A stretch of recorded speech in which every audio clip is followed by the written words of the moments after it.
The biggest lie you tell yourself isn't about your boss or your partner. It's the one you say in the mirror every day. I'm fine.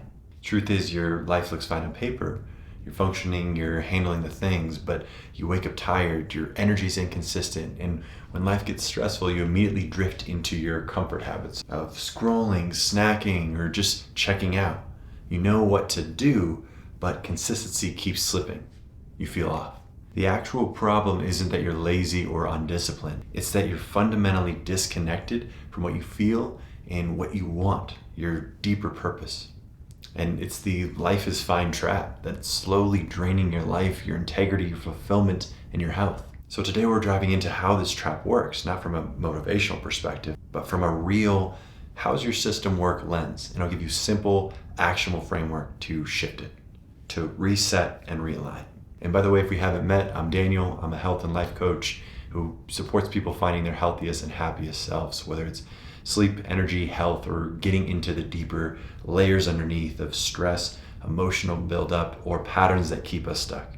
So let's get into it. Here's what I see a lot with people I work with, especially men. You're not in crisis, you're functioning, you're handling things, but you're not alive the way you want to be. You wake up tired, your energy is inconsistent, your sleep might be off, your workouts are on and off, and your food is mostly fine until it's not. You know what to do: sleep, nutrition, movement, less screen time, more presence, but building consistency keeps slipping. And when life gets stressful, you drift off into the comfort habits. The scrolling, snacking, staying busy, checking out, porn, alcohol, overworking, whatever your version is. Then you tell yourself something like, it's fine, I'll get back on track. I'm fine. But a week becomes a month and you're still off. And the worst part is you're not taking a moment to check in and see it. Or maybe you do, but you avoid acknowledging and owning it. But some part of you knows you're not where you know you could be. So here's the truth I've come to believe. Most people aren't stuck, hurting, lost because they're lazy. They're failing because they're disconnected from what they actually feel, what they actually want, the truth about where they're actually at, and a deeper why and purpose that is the fire to move them forward in integrity. And discipline helps, but discipline without purpose turns into a grind, and that grind eventually loses. The trap of life is fine is that it's hard to find a reason for change. Nothing is on fire, there's no huge collapse, so you tolerate this slow leak, right? Energy isn't great, your sleep is inconsistent, you're not proud of the choices behind closed doors, you're doing a lot, but you're barely fulfilled, and you feel a little numb, a little disconnected, like you're drifting. And then over time, you start carrying this quiet question of, is this it? Maybe not dramatically, just a low-grade feeling that you're not fully living. So what do we do with that? In my world, the answer is reset and realign.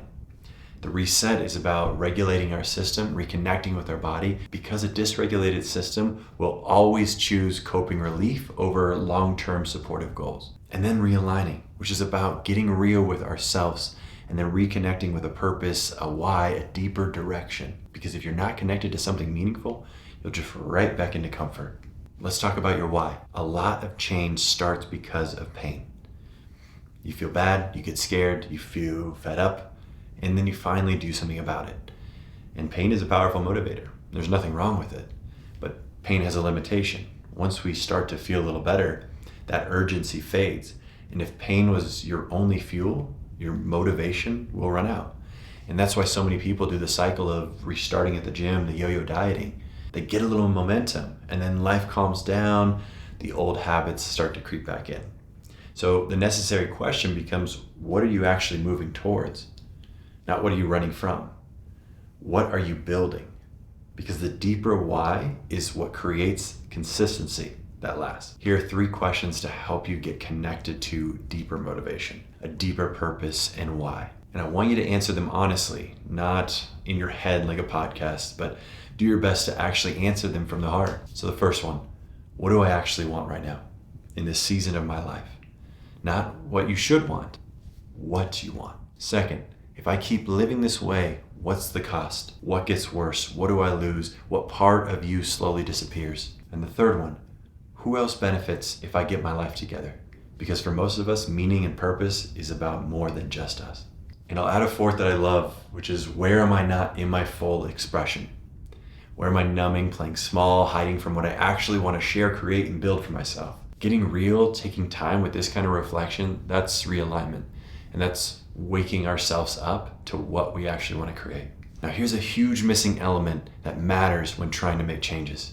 Even if we find our why, you can still self-sabotage yourself if you don't understand what happens when you're stressed. Because the decision point isn't when you're feeling motivated. It's when you're tired, you're lonely, you're overwhelmed, you're bored. That's when comfort habits and numbing take the wheel. So if you keep saying, I know what to do, but I can't stay consistent, it's because you're choosing to numb instead of leaning into facing the change. I want you to challenge yourself to start looking for your main comfort or numbing habit. Just one. Is it scrolling, snacking, overworking, weed, alcohol, porn, staying busy, binging something? Whatever it is, it's important to get to know it. And here's the key. These coping mechanisms, they're not random. They're actually intelligent strategies. It's your system trying to avoid feeling something uncomfortable. It makes sense and it's hugely relatable. And I promise you aren't alone. But that doesn't lead us to our happiest and healthiest selves. So how do we work with this? It all starts with this awareness. I want you to start bringing awareness to all the times you choose distraction to avoid something uncomfortable. Maybe it's scrolling because you feel overwhelmed, food because you feel stressed, or porn because you feel disconnected. Once you start to build this awareness, then take a moment to check in. What do I actually need in this moment? Most of the time, it's not the activity that we are using to numb with. It's we need regulation, honesty, connection, rest, boundaries. And if you can't identify what you're avoiding, you'll keep negotiating with yourself and losing. Now, this is where a lot of people get stuck. The small lies we tell ourselves. Not lies like you're a bad person, but subtle lies, survival lies. I'm fine. It's not a big deal. I don't need help. I'll deal with that later. The list goes on. And it's so damn easy to lie to ourselves in small ways, but those lies keep us stuck, right? They're emotional armor that keep us functional, but they also keep us disconnected. Because when you lie to yourself, you lose direction, you lose power and trust. So here's a simple integrity check-in, or as I like to call it, the hunt for the liar. It's something I do with myself and use in my practice every day. So where am I pretending I'm okay when I'm not? What truth am I avoiding because it feels too uncomfortable? And where am I dishonest with myself or another? We have to get real. We can't fix what we can't see. If we spend time connecting to our purpose, bringing awareness to where we hide from uncomfortable feelings, and start to build more radical honesty with ourselves, that's when your life changes. You stop outsourcing your life to distractions and you start building self-trust. You start showing up with consistency, not because you're forcing it, but because you're connected again. So here's your homework. For the next 7 days, 2 minutes a day, ask, what is important to me? Where do I numb? What would integrity look like today, just 1% more? And that's how the shift starts, one honest moment at a time. And if you want support in making changes to your life, getting more connected and building a healthier and happier you, check out the link in the description. Be well, everyone.